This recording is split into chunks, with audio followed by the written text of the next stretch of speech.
Welcome to the Boomer Woman's podcast. I'm your host, Agnes Knowles. My guest today started one day 10 years ago in the depths of despair, and before that day was done, was introduced to a path to her current life where she lives in joy and alignment and authenticity. Ramona Galey exudes joy and peace, and talking with her was a real pleasure for me, even as I had difficulty forming some of my questions coherently. She calls it unconditional love. And as you listen to her, you'll be channeling Estelle Reiner from When Harry Met Sally and be asserting, I want what she's having. Ramona is so substantively blissful that we are pulled into that energy too. She calls herself a vibrational mentor and does explain that phrase during our conversation. Listen now, you're going to enjoy her.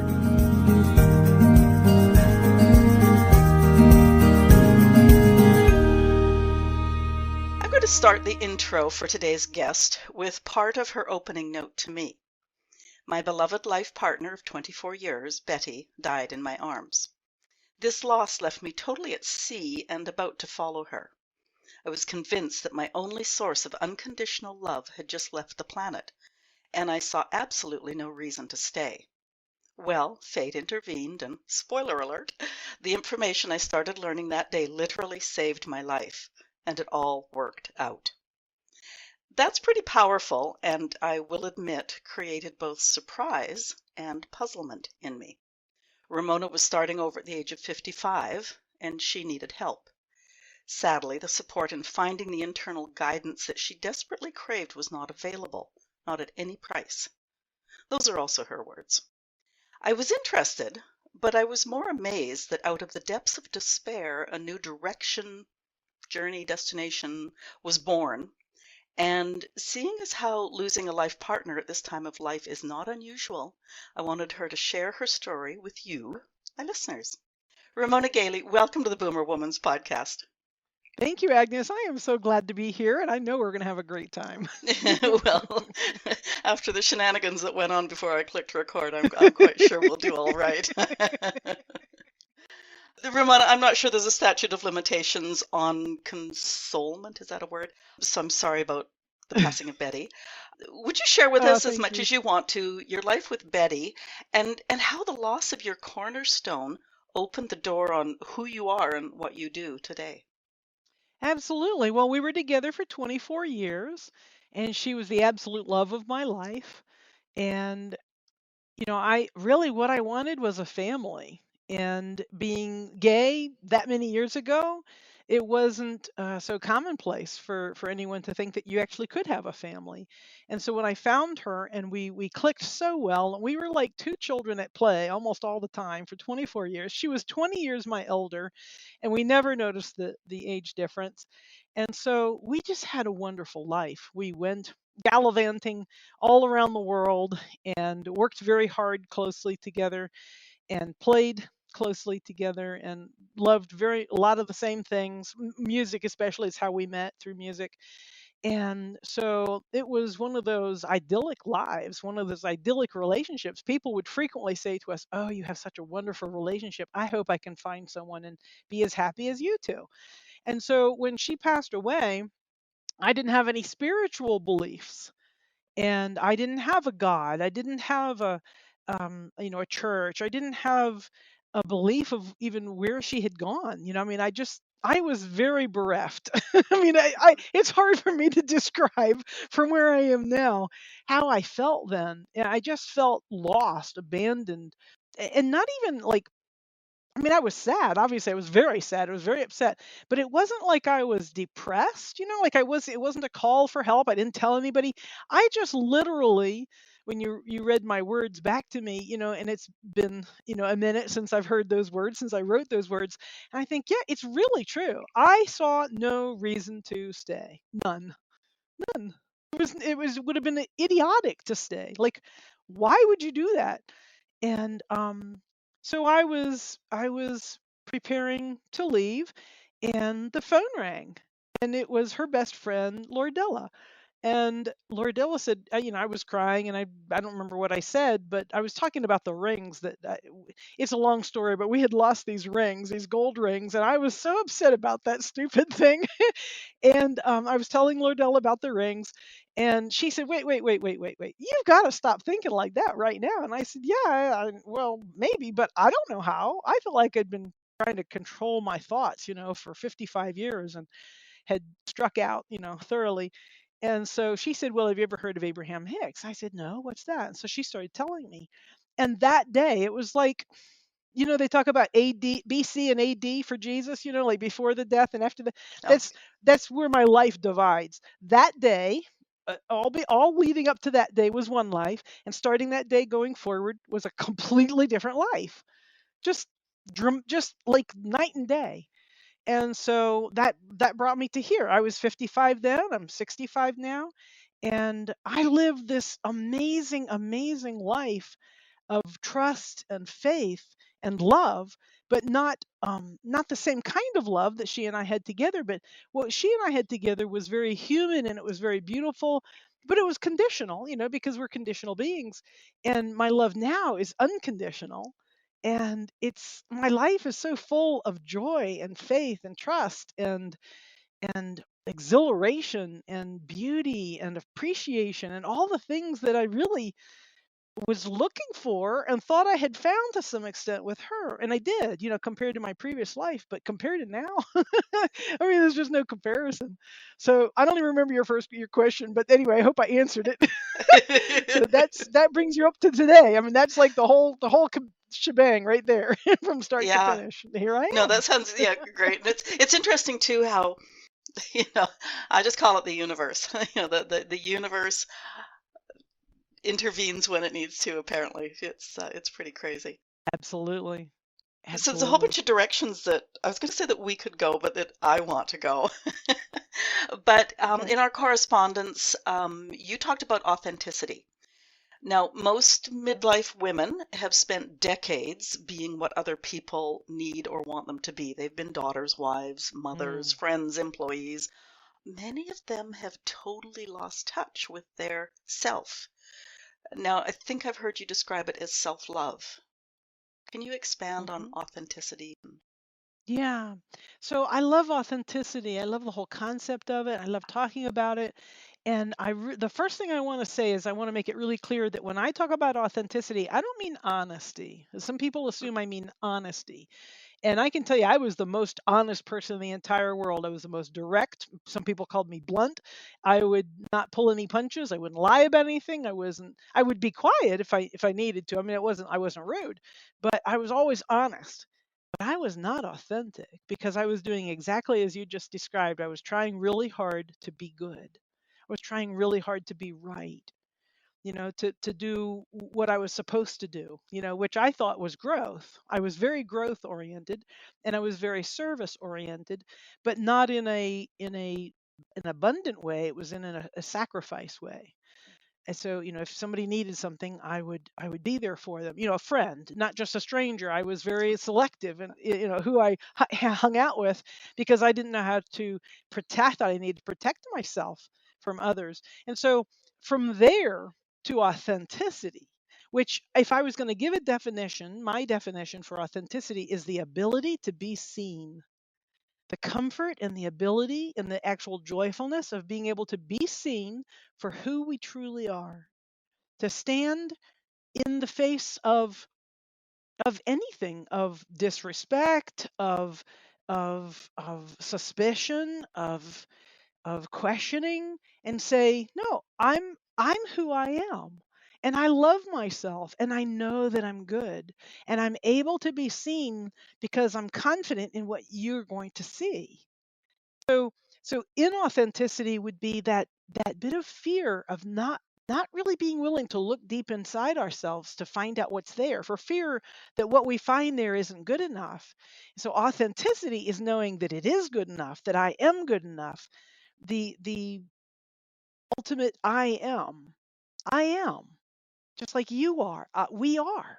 And so, in our authenticity, we can be who we truly are in any given moment, no matter what is going on, no matter what the opinions of the peanut gallery are, or the demands of anybody around us, or the voices from the past, who say, well, you should be doing this and you can't be doing that, and what will people think, and all those kind of the kind of whisperings, right? When you can stand there in that wind and just be who you are, nothing can knock you over. Nothing can bow you. And so that's what I mean by authenticity. And this is what I teach to my clients. This is what I serve as a role model. And Oprah, my entity, my inner being says, be the beacon of light. As you stand and just be, you bring so much light to others who don't know how to, who are afraid to, who don't know even what it is, but they can feel it. And so in each of our authenticity, we become the beacon of light for everyone around us, even people across the globe who don't even know we live. Our vibration influences and impacts on the world. And that's what we came for. That's what we came for, to be the beacon, to be joy, to be love, to be ourselves, our true selves. I'm liking that. I've heard you talk about how women, especially, have had so much instruction on what they should be and do and what their lives should look like. A former mentor calls them brules, the bullshit rules. How do we Ooh, I like that. disrobe? Yeah, how do we disrobe from the brules? It's easier said than done. We can recognize them, but climbing out from under. It's actually really easy when you follow one rule: do whatever it takes to feel good. It flies right into the face of all of that. It's only one rule. We only have to remember one rule: do whatever it takes to feel good. And immediately people say, well, do you mean doing drugs and beating up on people? That's awful. No, that stuff doesn't feel good. When you're being who you truly are, and when you're truly tapped into who you are, you're pure love. We are all pure love. The universe is made of pure love. And so when we do whatever it takes to feel good, sometimes that means letting people down around us who are demanding things of us. Sometimes it means walking away from circumstances, or from situations, or even from people, or from ideas, and being willing to let go of anything that doesn't feel good. It's almost an act of revolution for a woman, especially, to stand there and say, no, I'm not going to do that, but thank you so much anyway. Drive some people crazy. Yeah, right. And, that's hilarious. The idea that we should do what they want, and it's selfish of us to do what we want, when really it's selfish of them to want us to do what they want. It's so topsy turvy, and it's such an endemic part of our culture. And yet it's easily broken once you find and commit and practice just a bit. I mean, there's a skill involved. The one rule is do whatever it takes to feel good. The skill is learn to discern what actually feels good, because it's not what we've been told our whole lives. We've been told, depending on who we are, we've been told all sorts of fabrications Rules. about what it is that's supposed to feel good. Rules, yeah, exactly. And or even just when we stop loving our bodies, around puberty, most girls start to hate their bodies, and most women never really recover from that. And so when you start learning to trust and love your body again, your body will tell you exactly what you want, and exactly how you feel, and exactly what's going to feel the best out of any two choices that you might be two or more choices that you're facing. So when you learn to discern what actually feels good, now you're a powerhouse. Now you're free. Now you're just soaring above the clouds. And it's so easy when you don't resist the old, you just let it fall away. And you stay right here in the present, and you do what feels good, and you trust your body, and your body gives you the guidance and the leadership that you need, that what we would call intuition. It's in your emotions, and it's in your body physical sensations.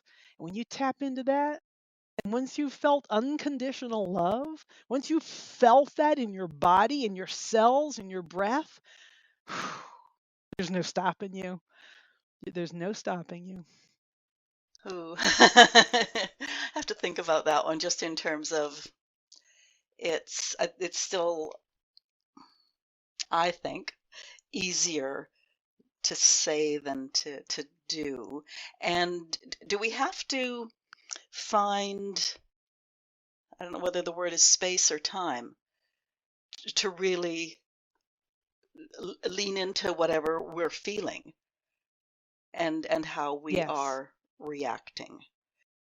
Yes. So alone time is essential. I spent a lot of alone time after Betty passed away. When I was learning this material, I spent a lot of alone time, and that's easier for an introvert than it is for an extrovert, I'm sure.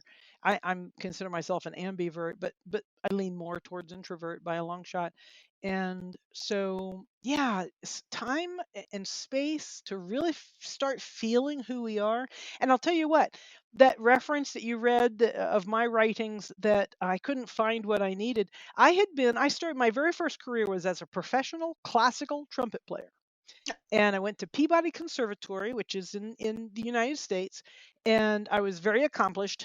And I every time I found anything that I didn't know how to do, that I was struggling with at all, I would find somebody who knew how to do it, and I'd go and take a private lesson. And then I would learn it and I would practice it and then I would have it. And so as soon as I started learning this material, the first thing I wanted was a mentor, and there wasn't one. The only thing I knew was Esther Hicks, and she only works with large groups. So I went to every workshop that I could. I went to 7 of their cruises. I've probably been to 40 Abraham Hicks workshops. But it was so frustrating because I wanted somebody that I could call when I had a question. I wanted somebody that I could see on a regular basis. I wanted somebody that I could spend time with, that I could absorb their vibration. Because sometimes just sitting next to another trumpet player who was really good at something, I'd say, "Well, how do you do that?" And they would say, "Well, here, like this." And they would just play, right? And then I would feel it, and somehow I would be able to do it better because I was just there in their proximity. That's what I wanted for this new spiritual awakening that I was experiencing. And that's the primary reason why I do what I do. Because now that I receive infinite intelligence the way Esther Hicks does, and people come to me, and here's what happens. You say that it seems like it would still be hard to make those changes that I'm talking about, and it is if you're thinking about it, but it's not when you're feeling about it. So when you come into the presence, the unfettered, unapologetic presence of pure love, which is what I call Opra, which is my inner being. We all have an inner being. That's our connection to source or God or Mother Earth, whatever you want to call it. It's called different things by different cultures, but the all that is, the pure love of the universe. When you can actually feel that in your body, it changes everything.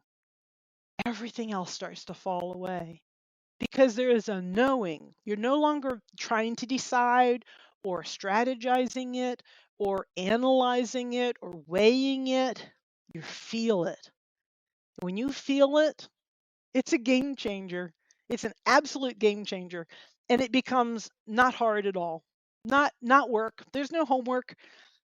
It's just it's you practice, and you have grace every time it doesn't go the way you think it should have. You just let it go again. You just let it go. You just let it go. You just let it go. And you let it go. And then you let it go. Then you let it go. You let it go. And pretty soon you're laughing uproariously. And there's just nothing can bring you down from that because it's a skill. It's not luck. It's not happenstance. It's not circumstance. It's not deserving. It's right there.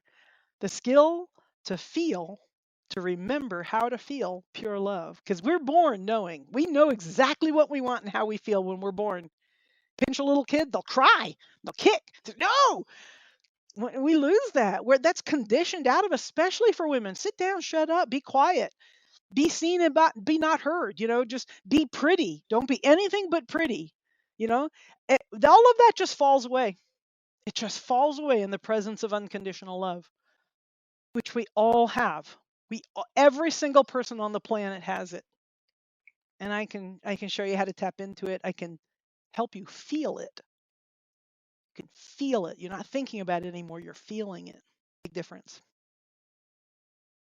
When you were talking about let it go and let it go and let it go and let it go, what it reminded me of is how some people, when they're trying to have you get to the answer, they ask why and why and why and Mm, why.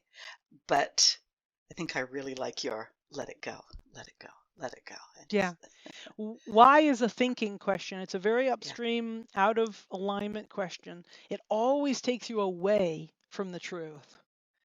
So, yeah, let whys go and feel.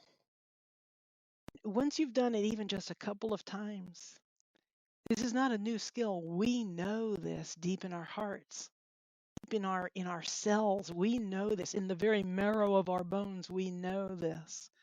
And so it comes back very easily once we give ourselves a chance at all. Yeah. once we give ourselves a chance, is that the same as giving ourselves permission? Sure. Yeah, I mean doing whatever it takes to feel good is a decision point. You have to choose. I can't tell you how much blowback I get on that. Well, I can't do that. What would people think? That doesn't sound moral. I would turn into some sort of a monster. I don't know who I really am, and I'm afraid to find out. That would be. It's an act of revolution. It is an act of revolution in our culture to just be who we are, to feel our real feelings, and to be unapologetic about it. To stand and say I am is is pretty dramatic. Some people can't. They decide not to. But if you decide to, and that just means set an intention, it's nothing more than that. I say, okay, this is kind of scary, but I agree in principle I should be allowed to feel and think any way I want. I should be able to just be who I am. As scary as that feels, I hereby commit to that. That's all it takes. The love just flows in. It's been waiting your whole life. It just flows in. So soothing and so beautiful and so freeing. It's joyful. There's never anything wrong with it. So many times we think, well, I really, really, really want, and then fill in the blank. And it hurts to feel that way. It hurts to want. That's a real big misconception in our society. The desire always feels good. If it hurts, if it feels painful or scary or negative somehow, that's because of the thought we've attached to the feeling. They're two different things. So learning to just notice the difference between those two things and point towards the desire and you just point away from. You don't have to push it away. Anything unwanted, you don't have to push it away. You don't have to resist it. You just like if this is something unwanted, I just look away just like that. And it falls away through lack of attention. Because whatever we focus on gets bigger, it gets more energy. That's why the war on drugs has gotten bigger and bigger and bigger. The war on whatever, all the different things, all the different wars we've got going on, they all get bigger and bigger because we're so focused on resisting them that we're feeding them with energy. And so when you look away from anything unwanted and you look towards that beautiful divine desire, whatever it is, that desire is perfect and it always feels good. Desire always feels good. It's pure love. Our desires are driving the expansion of the universe. And so they are God given. And it's kind of our job to come here and want things. When you start thinking about it that way, I'm telling you what, there is no limit. And there's no regret, there's no shame, there's no embarrassment, there's no anger, there's no grief, there's no loss, there's no lack. And I'm not saying I do it perfectly or anybody does it perfectly. We're on the physical plane. We're surrounded by this culture that we're in. But if you can do it even 60%, you're way ahead of the game. You will never look back. You will never look back. Well, and I silenced a laugh right after I asked you that last question because I realized in asking I was overthinking. So it's You know, like, I'm working on a second book right now. It's on a little bit of a hiatus right now because with everything with the hurricane and everything. But my second book is called Stop Overthinking, and it's all overthinking. It's all overthinking. Guilty It's as all charged. overthinking. Yeah, yeah. Me too. Me too. It's a very easy habit to fall back into, but when we truly love ourselves, it doesn't matter. Oh, I was overthinking. Pff, no big deal. I just go right back. It's almost like slipping back into the slipstream. The stream is always flowing. Pure love, pure practically euphoria is always flowing, and we can step out of that stream and then step right back into it. And it never is like, well, where have you been? Well, what did you do? No, it's just pure love. Like, come on in, the water's fine. Just like, let's just have fun. Let's just be this thing. Let's just do this thing. Let's just have fun. Let's have fun. Okay. I've had complete strangers when I'm on a phone call getting information. Finally, this moment of silence, and then they just say, and they'll never meet me in their entire lives, and they just say, Agnes, you're overthinking this. And so that, yeah, I'm so guilty of that. Okay, what are personal assets? Personal assets. Wow. Personal assets are what we have when we're born, our ability to feel, our ability to focus, our ability to desire. Those are our assets. They never go away. We can suppress them and pretend they went away because they're pesky little things in our society. They get us in trouble in school. I need to go to the bathroom. Well, you can't go to the bathroom. It's not time, or you don't have a hall pass or whatever, right? Yet our body wants to go to the bathroom. So we learn to suppress how we really feel and what we really want. And so, but those assets don't go anywhere. Those are skills and those are assets that humans, the beasts of the planet, as Abraham calls them, the animals, they are really good at allowing. They are not so good at summoning, like standing here and saying, wow, I really want that thing over there that doesn't exist yet. That's what I call summoning. That's what humans excel at, summoning. And that's an asset. And guess what? You can't stop desiring and asking for more things, whether you pretend you have or not. We never stop asking for more. And so as soon as we have one thing, we want the next thing. And when we have the next thing, we want the thing after that. Or we want that thing way over there. Or we want that thing that we passed a while back and we skipped. We want. And that's beautiful. And that's one of our assets. One of our biggest assets that we've got. And it defines where we're going, and whether we go with it or not defines on how defines or decides whether we enjoy the trip or not. But either way, we're going there. We can't help but have desires. You stub your toe, you want to be pain free. Like, you're hungry, you want food. Like, everything that happens to us on this physical plane creates desires. And when you accept that and embrace it and consider the divinity of it, the sacredness of it, and really fully allow it and act on it, oh, it's so beautiful. Now, like the airlines say, put your oxygen mask on first, and then help anybody else who needs it. Because if you're unconscious, of course, you can't help anybody. So it's a really basic thing, right? Physically, but it's true spiritually. When I take care of myself and I make sure that I am living in pure love, just pure love, as pure as I can get it, as much as and as often as I can, then I am become a more and more of an asset to others. But I use my personal assets first for me, and then I can turn around and help others. So that's our personal assets. Those Okay. those inner beings of who and what we are as humans are assets that every single person on the planet has. I don't care how many arms or legs you've got, or what education you've got, or what color or gender you are. None of that matters. Love matters. Love is very powerful. Tap into it, feel it, then spread it around a little bit and see what happens.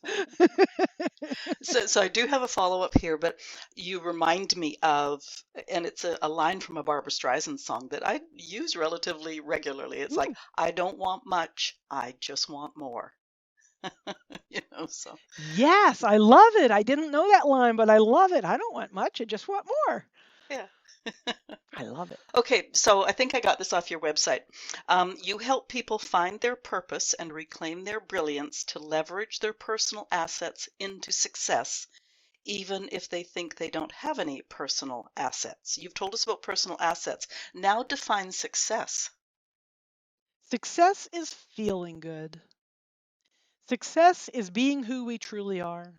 Success is allowing ourselves to not only absorb, consciously absorb and then emanate, almost be like a conduit of love, but to actually invite love, to appreciate love, to love and appreciate everything around us. When we start doing that, there's no there's no form of abundance that cannot come to us. There's no form of mutual love and respect among, in relationships that cannot come to us. There's no amount of anything that we could want, anything that we want in this world, that however anybody would define success, whether it's money or status or comfort or whatever it would be, there's no amount of success that cannot come to us when we are emanating and matching what it is that we want. So if I look at it, off into the future and I say, oh, I'd really love to have such and such. And if I don't allow any entanglements, which is very easy to discern, once you start feeling pure love, it's very easy to decide, okay, that I want this thing, but I can tell I've got this thought that says, I can't have that. That's too expensive. Or I shouldn't want that because it's kind of gaudy or, kind of show offy. What will people think? Those things is what we call entanglements. And so as I allow that entanglement to fall away and I just let it fall away and I look right back at my desire, now that's success because I start to match that desire and I start to feel it in my heart and I start to feel my body become it. I can feel my vibrational becoming of it and I can feel the vibrational becoming of my desire and I can feel it actually calling to me, summoning me, sending me the resources that I need in order to have that thing. And when I answer that call, that's success because it's taking me to exactly what I want. Not what my parents thought I should do or be or have, not what my teachers said that most people are, not what the neighbors all think I am, not what my friends try to, coerce me into being. Like none of that. It's what I want. When I accept that what I want is divine, there's nothing can stand in my way. There's nothing I can't have. I can define success any way I want from there. It's pure love. It doesn't matter what flavor it is, whether it's grape or strawberry or lemon. It's success is love. It's everything that we've ever wanted. And it takes the human form. I'm not saying we're just sitting on the top of a mountain going, oh, and feeling good. It's a new car. It's a new job. It's purpose in life. Generally, it's real purpose in life, knowing what we're here to be and to do. And I don't mean like in a career. I mean like how we really meant to come to be that beacon of light for others, to uplift and to be uplifted, to participate on this much higher level than most of us, ever really achieve. More than just, we most of us have had little spots all through our lives where we were in the zone or everybody came together and it was perfect or a small team accomplished this amazing thing, like if you're in sports or whatever. All of those are forms of success, but we usually just have little spots here and there. But my goal is to show everybody how we can have that over and over and over and over and over and over and over and over and over and over and over forever. All of it, one right after the other, just beautifully success. Yeah, it feels good. So I wanted to ask you about the word but is with one T. Is that an entanglement? Sure. Well, it's a clue. It's a symptom. A high. It's a clue. Oh, I've got an entanglement going on. I want this thing, but I need to go doing such and such, but I've been feeling this, but I think, but every one of those buts is an entanglement. Every single one of them. Yeah. And isn't it beautiful that language gives us signposts? When I find myself saying I should, or he should have, or he shouldn't have, that's an entanglement. But's a big entanglement. If you just change your language, I'm not saying that this will totally change your vibration, but it'll give you a clue. When you just start being mindful of your own language and you find yourself saying should or but or words like that, you can stop and just check in and say, no, I do want to go to the store and there is no but. I'm just going to go to the store because I feel led to right now. And so I'm going to go. And I don't need an explanation. I don't need a reason. I don't need, to argue with anybody about it. When I feel something and then I act on it and then I get empirical feedback. Oh, was that an impulse? Was that an inspiration? Was that a craving? Was that a triggered response? Like, and how did it feel? And when I let go of all the thought and I just really focus on how it feels, I learn very quickly how to discern what it is that I actually want, that what actually feels good. And then I don't really need the language cues anymore. The language doesn't happen anymore. I'm not trying to control my language, just like I'm not trying to control my emotions. I'm cluing in on it. I'm using it like a mirror to show me, oh, I see. Okay, I've been focusing here and I really want to focus there. Or, oh, I've been thinking this and I really need to step back into my body and feel it, let go of all that stuff. So it's an indicator, is all it is, really, the but. It's a good one, though. How about if we bring someone else into the conversation in terms of my friend says, oh, I tried on this fabulous outfit and I felt so good in it. And no, I can't. But then I turn around and say, oh, yeah, you should. Can you clarify that for me? Because you're Well, not it shooting on depends on yourself. what you mean. Right, you're shitting on somebody else. I love that shitting. Yeah, so it really just depends on what you mean. But if you're really clear about your own vibration, you probably wouldn't say it that way. You would say, "I love you in that color. You look magnificent. I love the way it feels. I love the way it feels to even just look at you wearing that. I love the joy on your face. Did you see that in the mirror?" You would be actually responding in the moment rather than using that particular word. There's nothing wrong with the word. You might say it like that, but you wouldn't mean it like, oh, you really should do that. Yeah. It would just be a leftover, remnant of speech. But if you're focusing on what actually feels good in the moment, you wouldn't be thinking about whether somebody should or shouldn't, wear a certain thing or not wear a certain thing. You'd be focusing on how they seem to feel when they wear it, how you feel when you see them wearing it. Like, oh, my heart just dissolves when I see you in that. I'm in a puddle here. It's so soothing and so loving and so present, and so it reminds me of wildflowers, and it reminds me of eagles soaring in the sky, or whatever it is. You'd be right here right now talking about it. You wouldn't be off like, oh, but tomorrow night you're going to need it, or let's wait till it's on sale, or all of these thoughts. They're Thinking. just thoughts. Yeah, thinking. Exactly. So you're Exactly. shooting in the dance, not with a finger shake. Okay. There you go. You've done some name Mm. dropping, and now I'm going to ask you, who is Oprah? Oprah is my inner being. So if you're familiar with Esther Hicks, Esther receives Abraham on behalf of others. People come up on stage and ask Esther questions while she goes into a light trance, and she receives Abraham, and Abraham answers questions.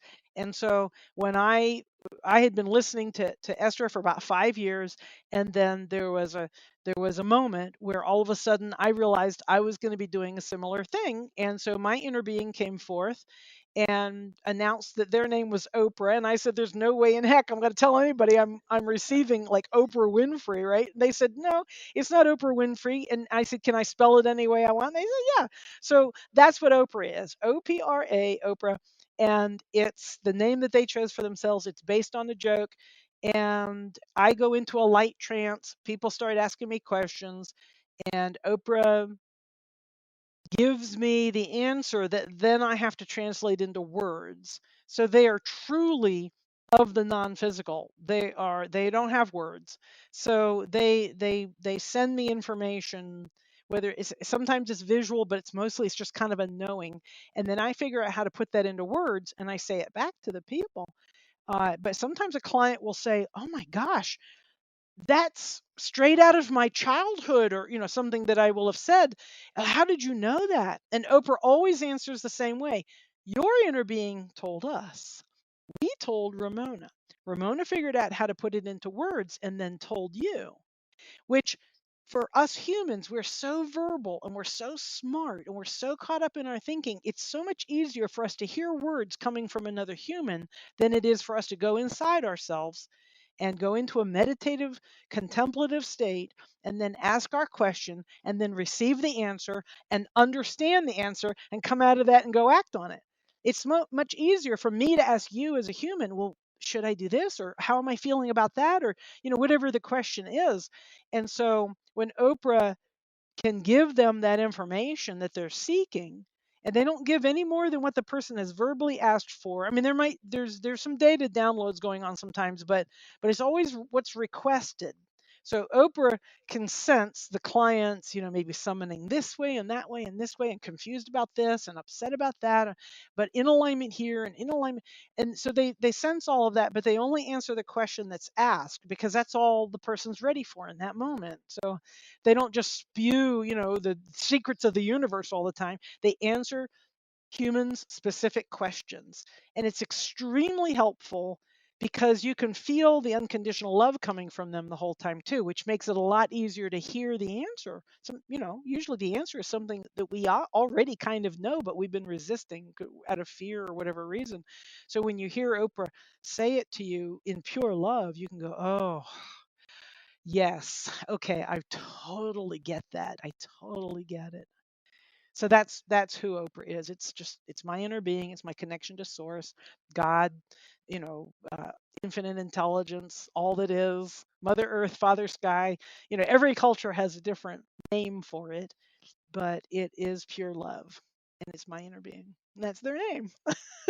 I was going to ask if you found her or she found you, but it sounds if it's your inner being, you found her.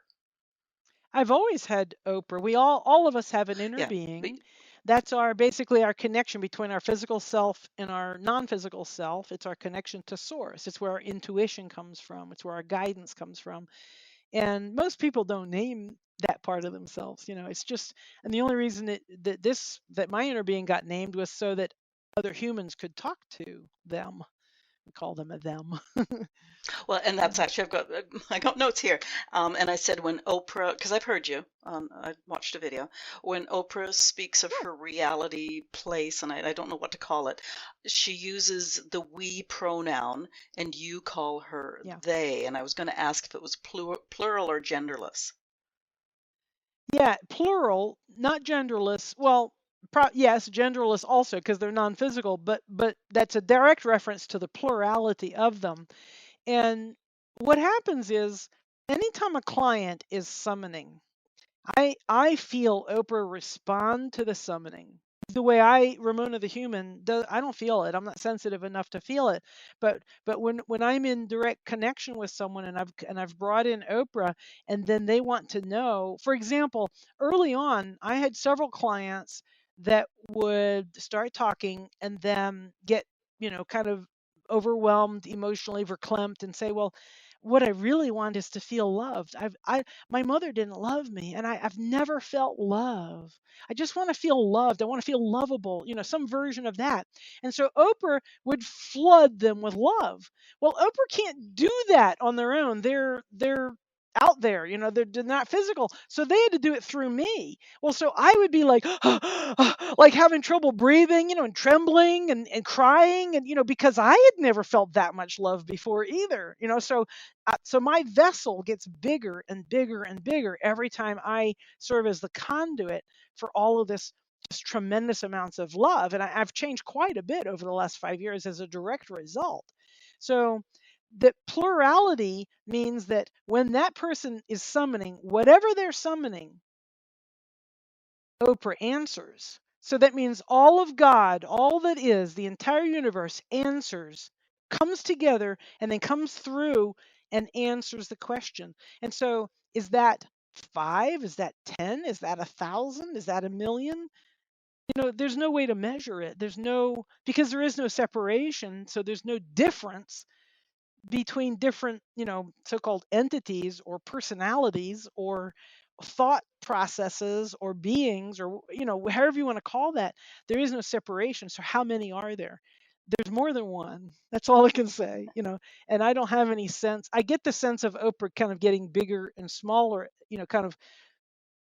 uh, kind of breathing itself, themselves in terms of their how much is responding to it. So the stronger the summoning, the stronger the answering, and the stronger the answering, the more presence I feel. But how many? I don't know. It's just I know that it's plural. And they speak of themselves in the plural, as Abraham does. Abraham refers to themselves in the plural, and Esther refers to Abraham as plural. So I think I mean, I don't even know. I don't know too many other people who do this, or I don't follow other, people who receive infinite intelligence. So I don't know what everybody else is doing, but that's what I'm doing, and that's what Oprah's doing. And Oprah's definitely plural, but not in the way we think of it, like, discrete chunks all gathered together. It's a totality of some sort. Yeah. I warned you before we started that I might have a question that you don't want to answer, but I think it's just become moot because I've not been in touch with my spiritual guide that I know of, but I do know that I have a guardian angel. So because I associate my guardian angel as an entity outside of me, I was going to ask if there was any correlation between Oprah and Betty, thinking that, like in that spirit place, self world, whatever the word is, was this Betty's way of taking care of you? But it sounds like it's something deep within yourself. I'm Yeah, not and saying this it's very and well, am it's I? so much bigger. No, I think I understand exactly what you're saying. So I think it's just bigger than Betty or any one personality. I'm sure that Betty is part of Oprah. I mean, I feel that essence. I mean, Betty will probably, always kind of represent some aspect of unconditional love. And so as long as I'm feeling unconditional love, Betty's a part of it. But I don't seek her as a separate entity or try to talk to her or, connect with her in that way. I did at first, before I started receiving Oprah. I was always looking for Betty, and I have a photograph of her that I've put on my wall just, I don't know, maybe 6 months ago for the first time for, quite a while. And I feel such joy when I look at that photo, but it's really just purely a memory of when the photo was taken and how much fun we were having and all of that. It's not an attempt to connect with her now because she's not there now. She's part of Oprah. She's part of all that is, and extremely happy and just pure love. Just as both of my parents are. Both my parents are deceased. My best friend Roberta from California, she's in there. My very first girlfriend Barbara, she's in there. They're all in there, and so much more. My whether they're ancestors or people that I never knew existed or not people or I don't know what all it is, but I know that it's pure love and I know that it's pure good.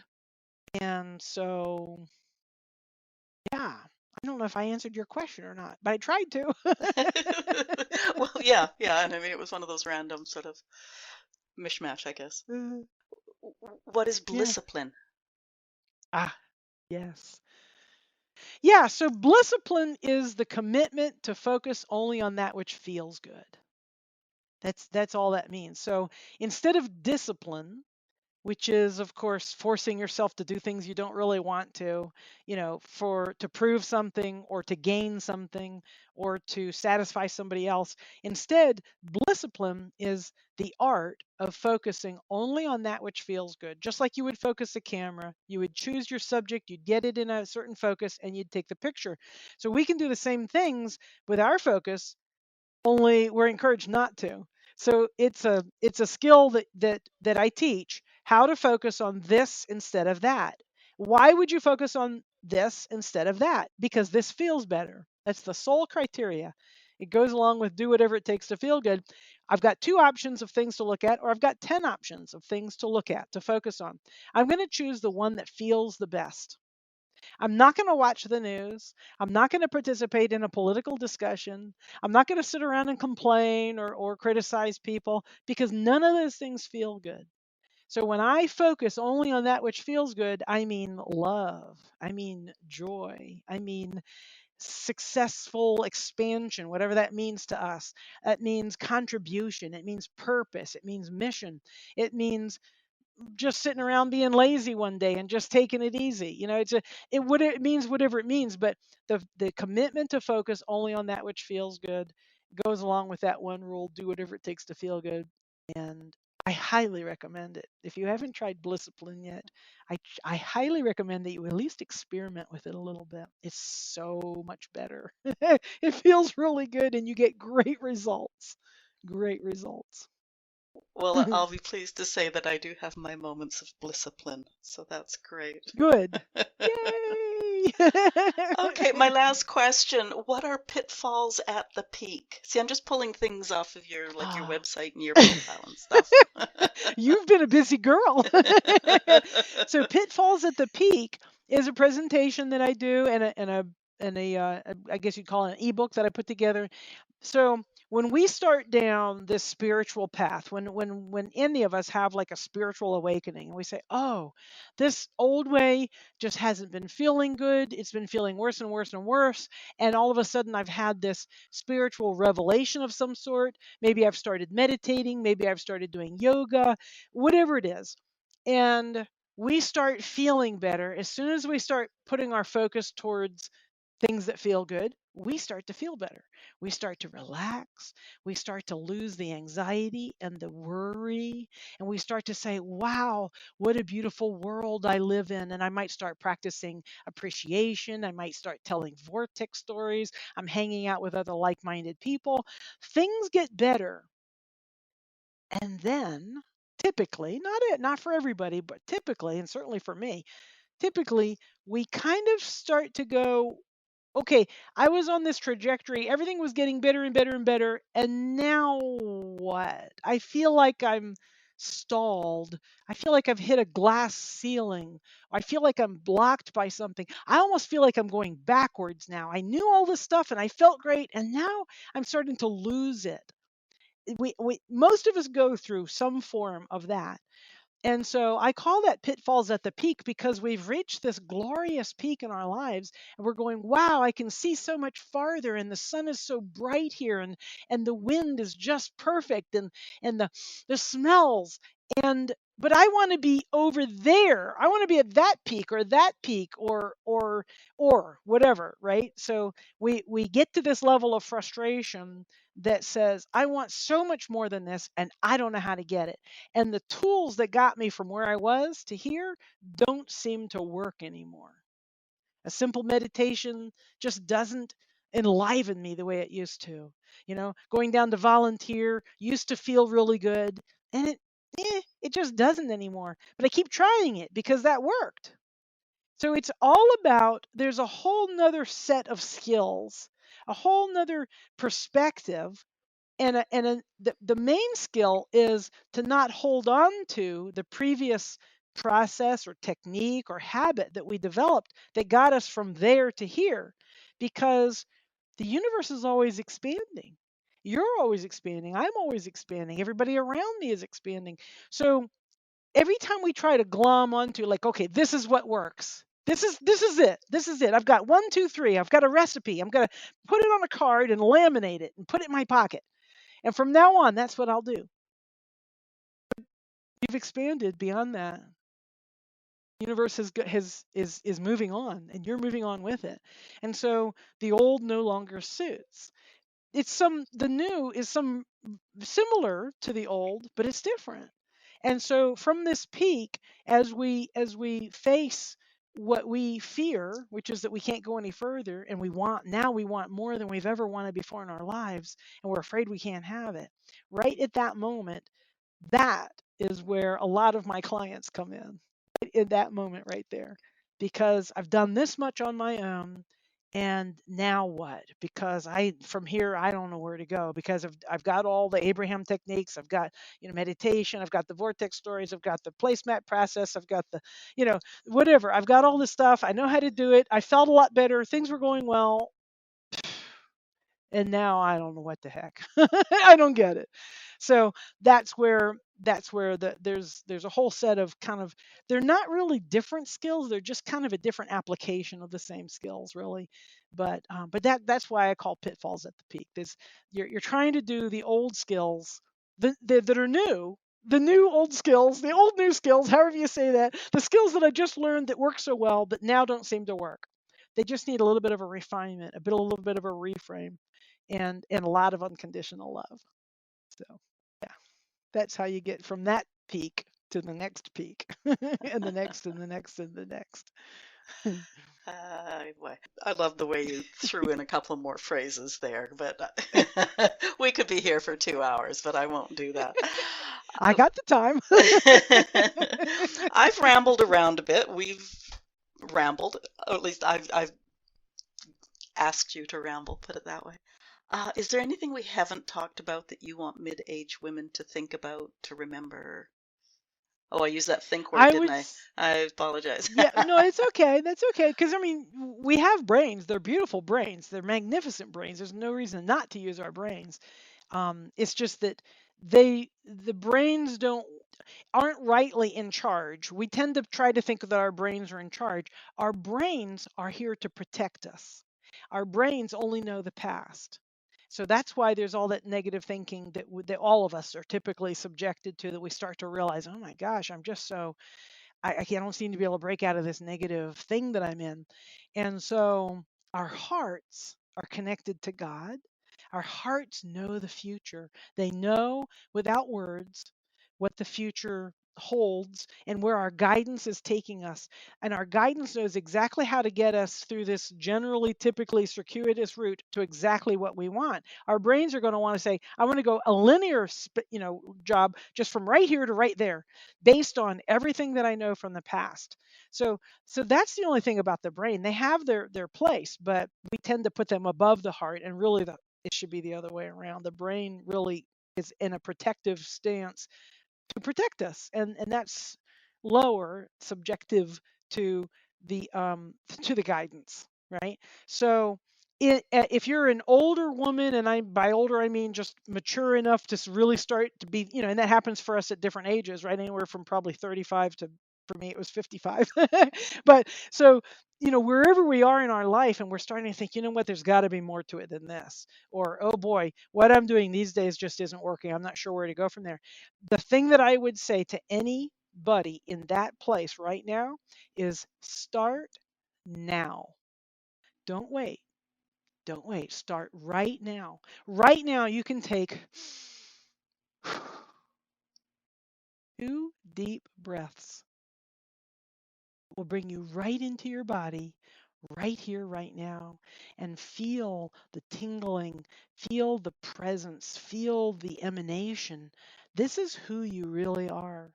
And when you do this and start right now, and just set an intention, I'm going to start focusing more on doing what actually feels good to me. Whatever that means for me, whenever I can, without beating up on myself if I find, myself not doing it. Just right here, right now, I'm going to start. And you will be astonished at how much better you feel very quickly if you will just commit and do that right now. That's my message for your audience. Start now. Don't give up. Keep after it. Start now. Cool. You are a vibrational mentor. What is that? That is a title that Oprah and I made up together. And it is, nobody's ever used it before, which is why you've never heard of it before. But vibrational, because I teach vibration. I practice my vibration. I'm aware of my vibration. I walk the talk on vibration. And by vibration, I just mean, how do I feel? So the higher the vibration, the better I feel. And so, and Abraham put together an emotional, like, kind of scale that shows, grief and shame and depression are way down low, and joy and euphoria and happiness are all very high. And so there's a kind of a hierarchy. And so I teach people how to raise their own vibrations. I should say I remind them. They don't actually teach them. I remind them how to raise their own vibration without any conditions. Just how can I just be happy now? I mean, my house is burning down around me, or, like this hurricane that we've just had. I've just lost my house in a flood. How do I be happy in this moment? Everybody tells me I shouldn't be happy right now, but I can if I choose to be. So if I know how to control my own vibration, then I can control how good I feel. And that's really all we want, is to feel good, regardless of what we think will make us feel good, whether it's a food or drink or smoking or gambling or whatever it is. Like, we think we're going to feel better when we have it or when we do it. So that's vibration. So, and I'm a mentor much more than a teacher. I don't like stand at the blackboard and and give a curriculum, and there's no recipe card for this. It's all in the moment. So I'm not a teacher, and I'm not really even a coach. I consider myself a mentor, because a mentor mostly demonstrates, mostly role models and guides, just a little bit of fine tuning here and there. Oh, did you notice how that felt when you said this? What if you reframe that to be that? Oh, that feels so much better. Great. Okay, now we're off to the races. So vibrational mentor really fully describes what I do for others, what my role is when I take on a client. I am their vibrational mentor. Just reminding, not teaching. All right. Where do we find you on the World Wide Web? Oh my gosh, RamonaGaley.com. That's my website. And from there you can find my social media. I do Facebook and YouTube. I don't do a lot with like Instagram and Twitter and all that. And but you can go through the contact us page. If you really want to talk to me, sign up for a free call. I have openings right now in my alignment circle, which is the small group session that where Oprah and I work with people. It's a VIP masterclass. It's incredibly transformative. It's a 4-month program, and you can go to ramonagaley.com/the alignment circle with hyphens, but you can just find it. Just go to ramonagaley.com. Oh, and I've got a special present for you guys, for your audience. Go to the very bottom, scroll down on the homepage, ramonagaley.com. Scroll down. There's a little button down there that says private. Click on that button, and it'll take you to my private podcast. I have an unpublished podcast. Do you see it? Are you on my homepage right No, but I did see it on your Podmatch profile. So I'm on now? your Oh, okay. website. So, Okay, yeah, on my website. So if you scroll all the way down to the bottom of that website, you'll see a little private button. A little, I think okay. it's even gray. It's like, this is what it's like. Okay, this is it. This is so cool and fun. You click on it, it's like when you knock on the door of a speakeasy and they open the door and you say, Joe sent me, or you have whatever the password is, nobody knows. Okay, you're in. So once you get in there, you can partake of wonderful little series which I add to periodically, of discussions with just general lay people who come in and ask questions, and each one topic per session, and we talk and we laugh, and invariably I come up with some interesting answers that nobody ever expected on a perfectly mundane question. And so we just have a great time, and it's just private. It's not published anywhere. So that's just for your audience Oh, members great. and you, of Okay. course, to partake of. But I would love to, anybody who thinks they might be interested in working with me, I'd love to see them in the alignment circle. You have to talk to me first. It's Yeah. an application. But yeah, that's how you find me. RamonaGaley.com. Okay. And now, what about your book? Tell us about your book. Oh my gosh, the one that's out is called From Lonely to Fearless. And that is designed to help anybody who's struggling with anything. Lonely is a kind of a bit of a placeholder. And but where I talk about loneliness and what it actually is, as opposed to the myths of what people think it is. And people, so often will say, oh, just, join a group or join a church or something, you'll feel better. That's not it. Loneliness is a disconnection with ourselves. as is addiction, probably any misery description of a human condition.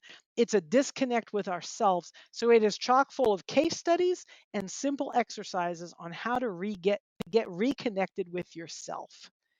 And so I think it's a wonderful guide for anybody who's looking for some practical suggestions and encouragement and inspiration for moving into the next phase of your life, which is glorious. It's absolutely glorious. Just beyond your wildest imagination, just glorious. You just exude this. It's fabulous. Before we close, can I ask you a personal question? Go for it. You've had a variety of experiences. Yes, I just used air quotes. Trumpet player, did you say? Lab technician, Yes. stockbroker, systems analyst, construction estimator, real estate investor, and nonprofit leader. Did any of those bring you joy even remotely close to what you live now? It's kind of hard to compare. My love of music was complete. It was Okay. all consuming, but it was very entangled. What I can see, from my position now, I would say there was a lot of entanglement. There was a lot of striving and wanting things that I didn't think I could have, and trying to prove myself, and trying to avoid having any kind of a 9 to 5 job, which was a big part of becoming a musician. I knew I didn't want to work in an office somewhere. So, but yet I loved it. I was very, very, very consumed by it. And when I lost that particular vocation, I definitely drifted for quite a while, really until I started this work. So everything that I did kind of in between there was not nearly as satisfying. It was all kind of a level of experiment, and I appreciated it, and I had a good time, and I learned a lot, and I contributed a lot. But it wasn't like what I'm doing now. There's no comparison to what I'm doing now, and there's really no comparison to who I am now. Who I was then, I love. I love that younger person, that version of me, but boy, she was serious. And she just was very insecure in a lot of ways, too afraid to be seen, very uncomfortable being seen, which is, why was I a performer? I don't know. Because I was very uncomfortable being seen for who I was. And I think that, having the trumpet between me and the audience helped a lot with that, because I really craved connection, but I was afraid to be seen. So the trumpet was a way of accomplishing that. But I am so much happier and so much more myself and so much more relaxed, and yet still more joyful and really more ambitious and more anticipating of everything that's coming now in my life than I was then. But it was a good ride. I really loved being a trumpet player. I got a lot out of it. I brought a lot of pleasure to a lot of people, which I'm happy about. So All right. Okay, website link is in the show notes, and all of the links will be on your page at our website. Listeners, I'm truly hoping you have thoughts on today's show. If you're not sure, go listen to some of the videos on Ramona's website. They are food for thought. When you have thoughts, I'm hoping you'll share them. Leave comments where you're listening, or if you're listening at boomwithabang.com, scroll to the bottom of the page and talk to us there. What question did I not ask Ramona? Ask it in the comments and I'll get you an answer. Share this episode. If you've had any thoughts that say it's kind of woo-woo to me, that's great, because I love the definition of woo-woo that I once heard. Anything is possible. In this case, joy, self-love, alignment, those are well worth sharing. My usual request for stars and reviews. We need more boomer women listening to podcasts, and those stars and reviews do help. You can support this podcast by buying me a coffee. That's a pretty cheap option. The link to that is in the show notes and above Ramona's head on her page at our website. I've also registered at Substack. Following there is free. Ramona Galey, thank you for being my guest today. You radiate calm and joy. They seem to go hand in hand with you. And that's such a great place to start this journey. Well, any journey, I suppose. Thank thank you, you. Agnes. I've had a lovely time visiting with you, and thank you for having me on the show. I really enjoyed it. I did too. Thank you. Have a great rest of the week.